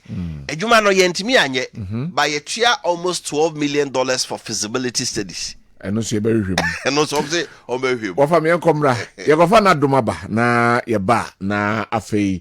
Ya beto aso de aka no. Ye beka ho ensem. Akiya. Na bo papa bi. Na afisha pai. Afin committee. Say last year na me hu this year. Nde obo. Me hu afidie. Me hu afidie so. Afidie.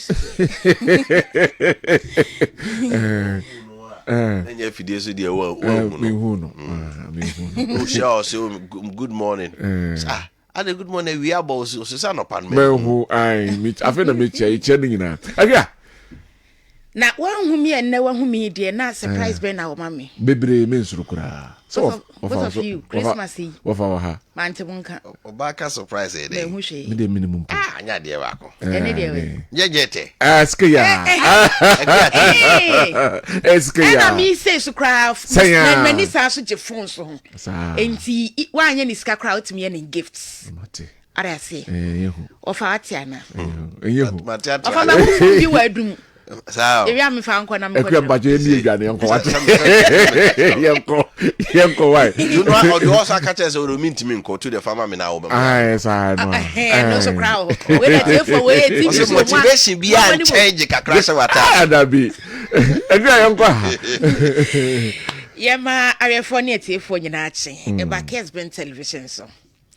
Ye see afimi enene dai di kan ya na adom fo ye ne mo betwetwe nkomo na ya kai wo say wadidie no wa me no wa no munsuo no waje wani die ye wade bia efe ne se wapomuden ɛno nso ho asɛm ehia pa enti ama akwamo agye wani awie wɔ se ye bɛkae wo se efei enema dodo a wudi ko nipadua no mu no ebra so sa wo bɛyɛ ho adwuma na wasanya ahoɔden foforo na afefoforo a yɛsimi wɔde awura mu asan kwa kosi December na etimi aboa ɛwɔ mu sɛ Nyankopɔn ne kura nipa nkwamu de nanso wa wo hwe wadidie no wabrabɔ so yie nso a ɛno nso utimi nya nkwatenten ɛno ho asɛm ne yɛsi yɛba abɛkae wo sɛ yɛnuro no a yɛfrɛ ne sɛ nafa xv mixture ene ne topaye no ebi da so ewudwa so ye de two infections ase ye nim se edru occasions a amanfo gye o mani ma ne tra so se eye woni pa bi na efira kwantuo maba se ye won so na akosra obi ana se any kind kwan bi ya wo fa so a woni obi hia ye hookups no mo ne ade ene edru occasions anya aduane nko an ye di o ye sa de ni padua nyina ewra mu bi enti occasion ne nkwa na wie ye no season ni ntwam no na niema a one budgetfo eniema a one planefo na asa be kan o system no enti ube hu se ye be rafi me nkɔ be bosome na bosome no mukɔ no na mo amafa nyensen mo amafa yare efa nipa bia oni omokɔ de basa what ya say na occasion enti wa mo ho ban wada ro me ba ne saa na yeso ye dwa aba enti ene na sesie wo be hya ase no wa bo ho ban e kire se wo ma ade ne tena nipadua no mu cha eno na kyena be kwa akɔfa asɛm de abrɛ wo no wanhwe ya ɔkyena bɛhwɛ na adada mu na ntimi nsɔre mba adwuma ntimi srɛ wo ade a yɛfrɛ ne sɛ infection sɛ no ho adwuma ɛna yɛn ya yɛde yɛ dry yɛfrɛ ne sɛ nafa xv nisio ɛne ne topaye wenti wadaroma na mebisa wo sɛ efri saa abrɛ na wo gye wani a bɛtɔ sesei no ensusu sesae bɛn no wahu ɛwɔ nipadua no mu obi deɛ ɛyɛ so serious sɛ nipa ne wo wie ye na no fa nche me beye ade beche na nsa entamu kona wo behu nsesa ye nsakraye ewo sabi wasetenem especially ema no emema ne dodo no ade yare no wanya enso ebeche ewo ne ho ansa na ada ne ho adi but ema no de sense ye recipient na niema no dodo na wo de bra yen no nti se wo ye oba sabi wo ne be ma hia wie na wo nsori nkodware onwohoro wo ho na wo de dama ade achi bi kra na wakobe 4 rounds ansa na ade achi a sa ne ma no nyina ka woni padua no enti be hu se wani mra wo so no na mwa wa na didi kwa achiri akwa ye adwuma ansa na wani aba wo so we de no wada roma mesrew ye be kira wo kwan se o mai mu ba bia ye ton heba nyina no se wo hu se nsakra bi sa aba nsakra na beba ne bi ene se e bia ensubone ebegu nsuo na egu wo no nka enso ewachire ema de me free me mafrase beto se me kase sa ne mana ya na nkrofo ka no until sa manfo beto ye nre bi na me hu bi me nso bi nhwa ye kire se wo hwa wo hu so yi a enya de say infections ebetena wo ho infections na fine bi kra na wo na nkasa no ye faithful wodi wo hu ni na nso wo partner no bekọ no de aba or the balance still would do who now show who so ya ebeba wo be fight bi kra be 3 days within 1 week time no wo be hu na afie watimi ano medro na watu ni nyina ase na de no wanhu ne ntem na yare na ka ne ho ache na afei eda ne ho adi no eno na di sansuo no ebegu wo no afei na kire se akawa wode na chi wache Porch of Douglas ne nsuo na gina wache enti obi ne ho kan wa na chesade no ahya ase na epeba eba ne sa pampan na ewo mu no eno na mema ne de ye kɔ nante bebre obi se makwa akɔfa from na kire se infections no wode no akwa animu na da bia ya mbeka se infections so etena wo ho cha edane cancerous bebe na akoda ne cancer na akoye cervical cancer ovarian cancer eniema hodo bebre na abetena ni padua no wenti wadaroma anopai ye bekai wo se yedro na ye de two infections ase no e wodwa so ba bia ye ton herba bia na wanwasem e wo mu se ye number ye de doctor number ankasa etudwa enti se wokɔ na baby ya wo kɔ no wo se na adomfo aduro na me ba beto nafa xv wanya bia wo akwanya so betimi afre doctor on 055 830 83 40 055 830 83 40 ananso yesaso wo bia o supply enuro no enti baby a wo bia se wo frɛ doctor no wanya na doctor de na tese wo frɛ no no aye complain Say doctor me hu san sakraye we ewo me ni peduam me hu sese bi makosu akuma no emu bai akosu akuma mu be bai wo bra ye friend is fluid ensuo asase da ne ho adi ewo ho sente saade akosu akuma no da bia waka na no atum ewo se mu kamwa entu se doctor me de ne mu bai a na eba obebisa se ensuo gu wa na wo se yan obebisa se wo ne be mehia wo te sen obebisa be kyerɛkyerɛ ne nyinam na afi wa kyerɛ wo se ne sei na mmom a mo pa duro ne bi na mo atu aton no baby a wo bia say your my Ghana menti fam enkran na wo kumase na wo atoye mantamu epueye emfimfini baby a wo bia na besro be fresh number 0249 0249 40 17 31 0249 40 17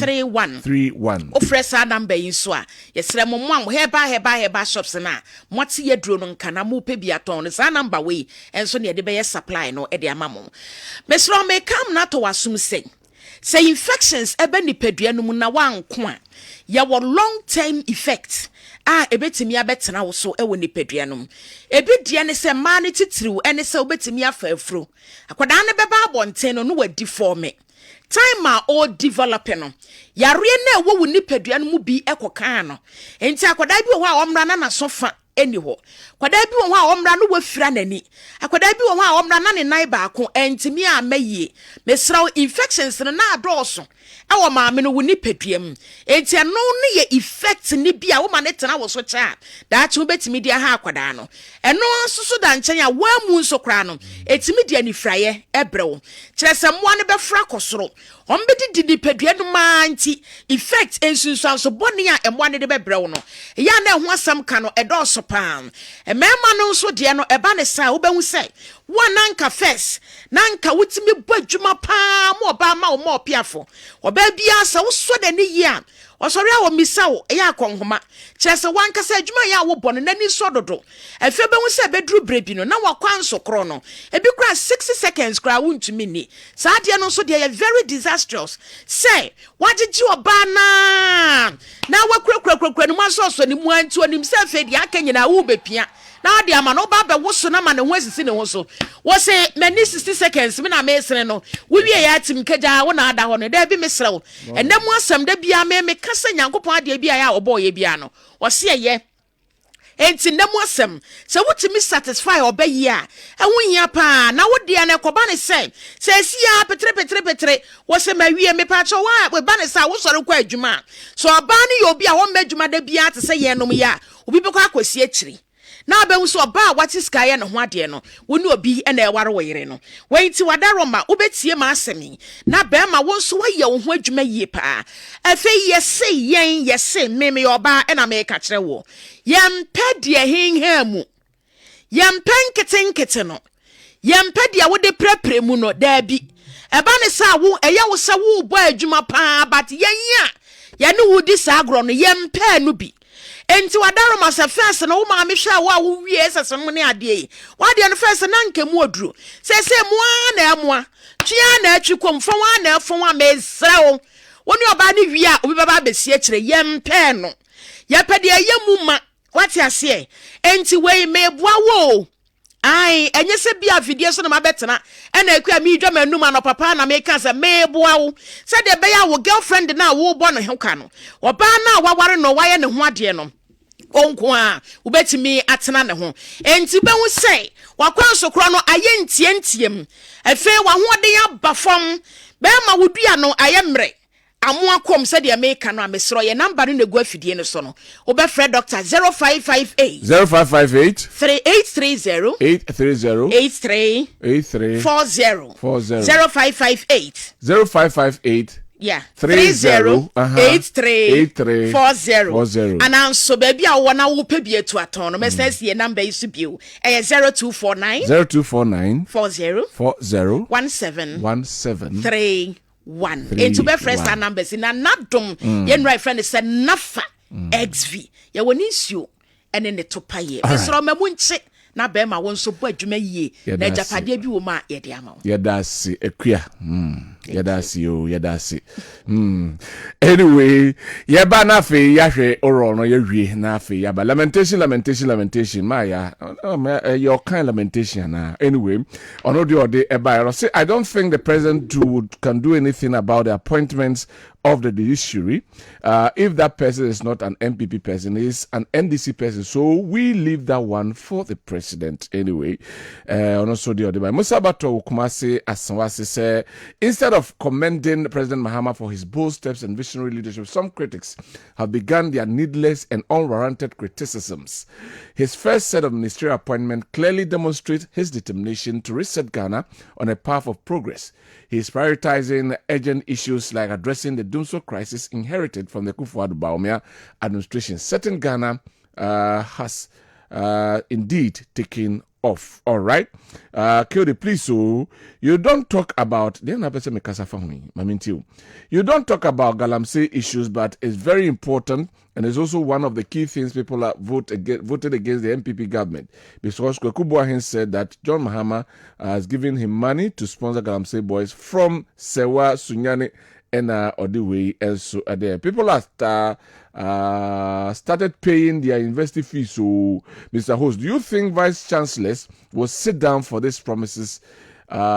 It is just propaganda to win election. Kwame Bedu Ewo Ken University campus and Odiwe Abrene Anope. We say NDC has a huge tax ahead of them, which will involve huge chunk of money, electricity, and education financial problems. If they have made their intentions to which hand and then pursue former ministers, etc. We regret wasting your precious time to forge ahead with the pressing issues within these 3 months. Okay.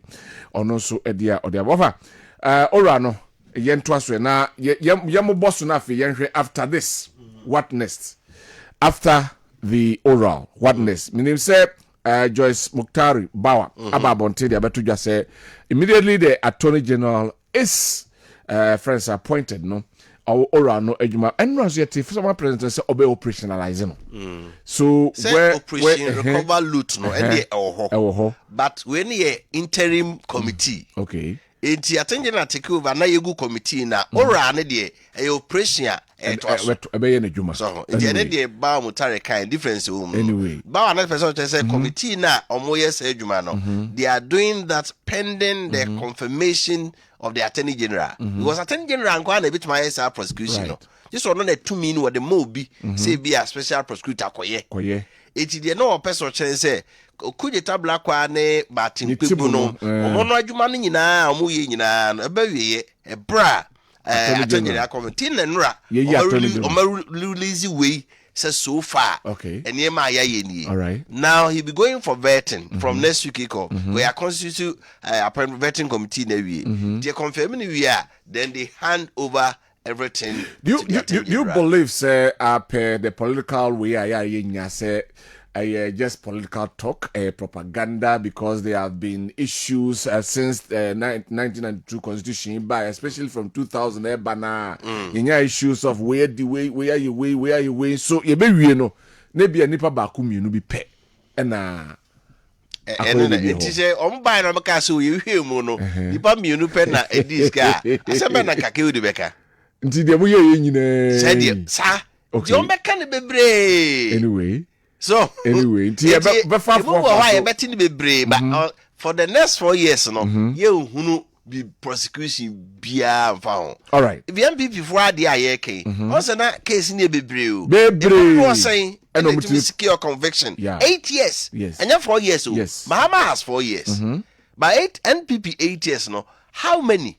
Omunya be dear, but the nanka a so pass cocoa board the ne akesi ni nan hwevisa saglemi case ya mfre krada debi mfre case ni da and if say power ya say you say I dead of foolish case because the new Attorney General oba no any party ni percent the mark candidate obeka say we na witch hunting the no answer fallen knowledge prosecutor na case ni ide one area I'm person say as it the operation recover all loot no is it just associated with the past administration omo framework no where does it begin, where does it end? So here the omodia bay report omodia bay ya ba ko kra ni we ye NDC abandoned case. So that it means say omodia everything is okay. That is what I've told you already. Say abayenet so a ya na ono an crofo no de ase ohunu nyede enka. MPP for buy no what is your mo ani pa bi om de na konyina court. Ebi ama Debi. so it when so dia o de dia bay we nyina ye MPP for nko a dia o mo so ye dey it's until see ebenya body a o say the say governance is continuity. Yes, the say ye body a NDC na bebo MPP na bebo oguso a we dey. Don't we have these bodies? A friend is saying Office of the Special Prosecutor or Yoko Nomu or friend is saying apart from Office of the Special Prosecutor no bodies a kana nyina no President ba o tumi say o change wo mu nyina head of Yoko enen ko a President bit back as on proceed on leave no the powerful fraba. Okay, it is appointing the powerful from within the core of the NDC a korkova loot no free new NDC o see Yoko ni ano what no MPP ni a korkova loot a free new MPP o. Anyway, that has been our problem. Anyway, it prosecuting power na e kura attorney general no say ye gidema a body that has security of tenure say you bo din a who this 7 years and I say 10 years now ko said the special prosecutor there what's a special prosecutor he say yes sano untime sano say jabe na na na de ne bae untime sano but MP NDC abai obeto aso ayede anadwuma is a time no so na say ye kase say appointing bi wa and omdi nipa foforo be 7 term na wie na wobekọ a obeto aso a wato aso but special prosecutor kra de no problem e ho no say still listen say constitution it say attorney general nko an to be prosecute all criminal cases. No so call investigate we are. Oh we are just attorney general Simon clearance. Okay. If you attorney general timije. So former me na me de mini. Anyway.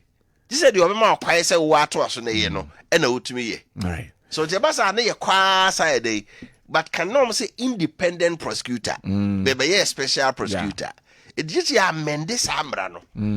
Just had 2 minutes free. The politically appointed Minister of Justice say attorney general in some.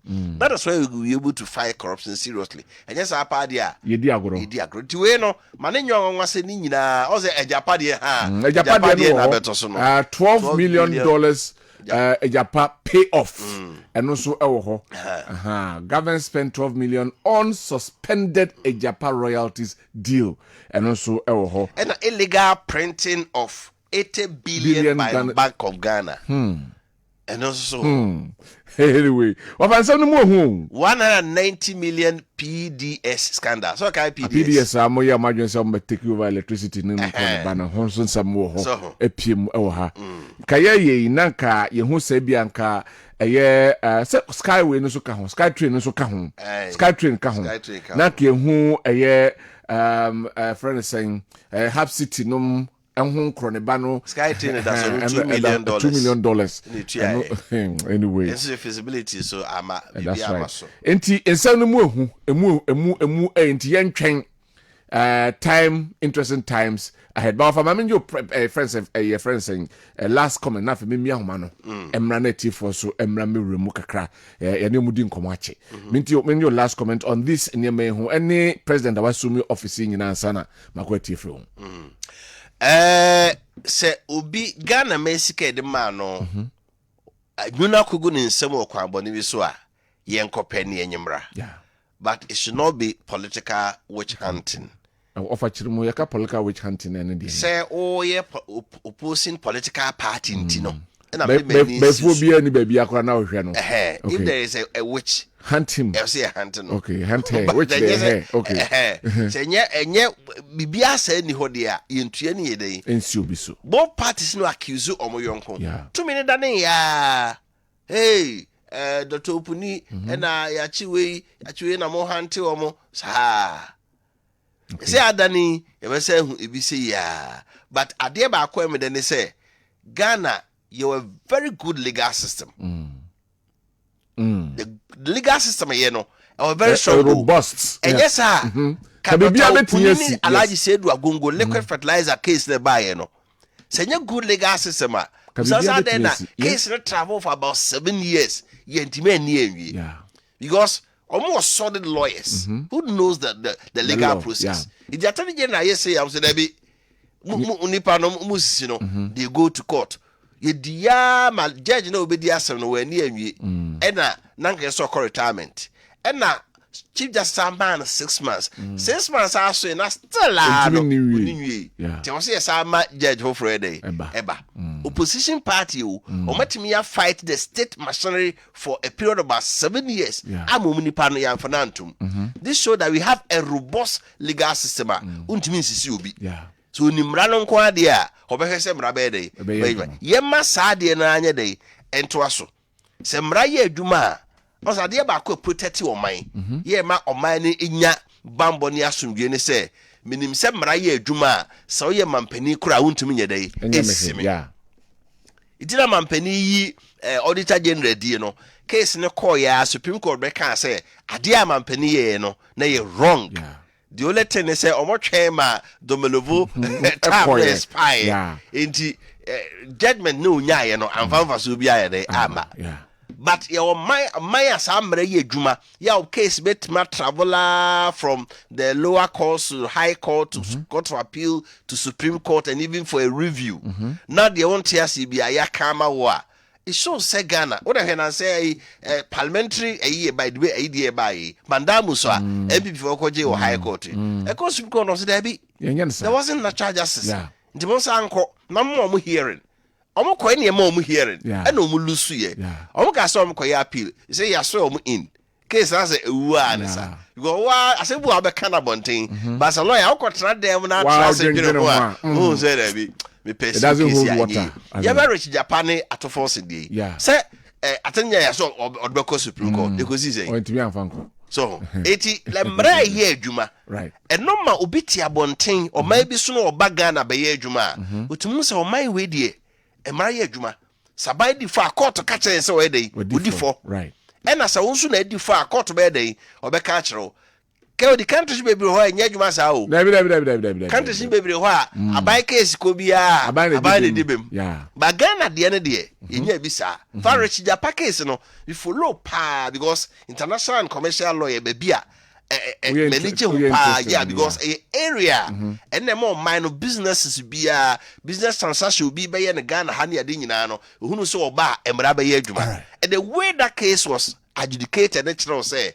Ghana emreye juma tiema mranye juma so yesika kodi obi okwa abone so a ye twena so na wo ban se da mampani so ba code of conduct no aye juma se be ya ya ma otumi se kosom ye no enka se ye de tumi na so scientific scan ye den ye de open. That's what we should do. 0551599933 mpacho ba no atwane to na yonko so etimi akasabi 0551444933 oba be fa na also wache wadwe. Hello. Yes, good morning. Good morning. Baje frozen. Adeso. You frozen. Charles Kasafi Adeso. Charles Mamintewe. KOD. Owura Mahama. University for the end of the can one miracle because or can the days or bar was in the first year of the university. Like KOD, maybe Sassembio or Casasro one Kagalam Sassem and a private schools were no so with senior high now was what they can abide the Huno. And so with private schools, so you catch us and so money fee. We are ready because maybe hobby. All right. Treasure or dear Subeka. Now, Katiano, the government students, teacher for no. Yes, what the my what school fees for my that's it. Yeah, that's it. Anyway, also with me Abaso 0551599933. Now also watch your hello. Hello.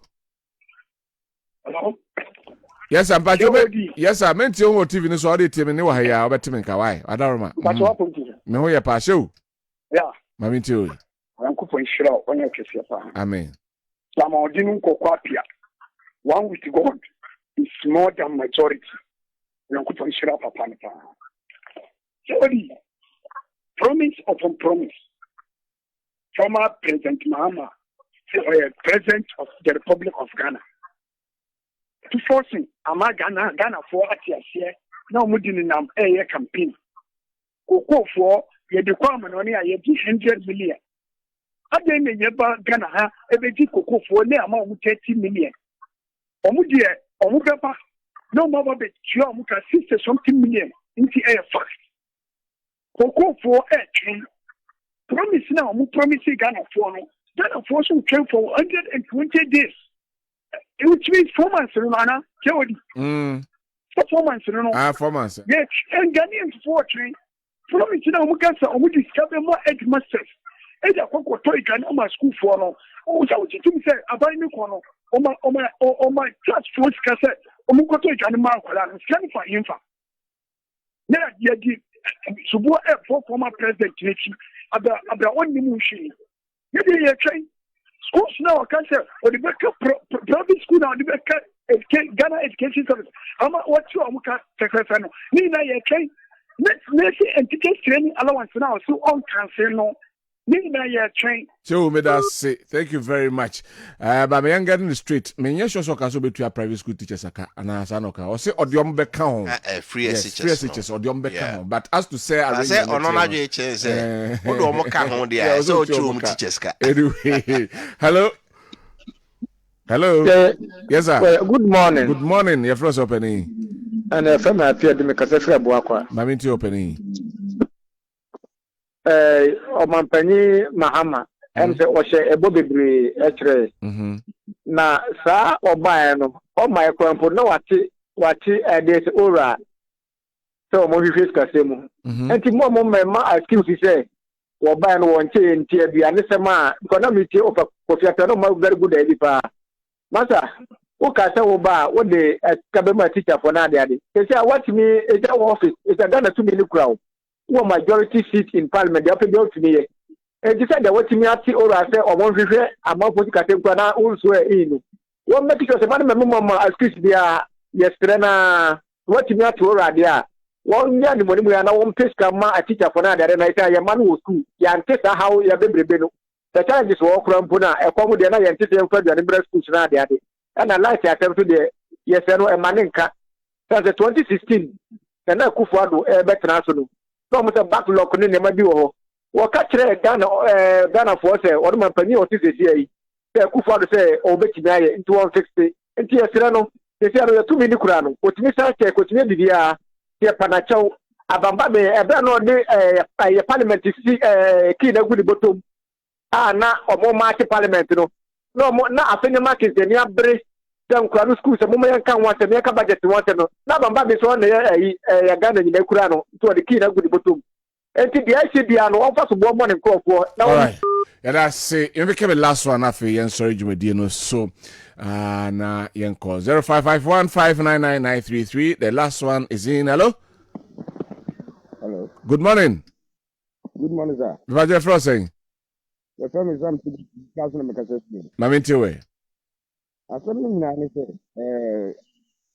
I need to first was the name of people almost said, almost 8 million. Yeah, tell me. The master, yeah, 10 said, almost 58 million. My so, yeah, did they. But I say, right before Frefo baby, you have Jumedino and for NC 9:30, and we end today's edition of Maakye. Yami Admochina, Amansanti Ebeba, but Sabre Day, say Joe Laka, and sports crew no Ebeba, and Ombaba Betwaso Elha.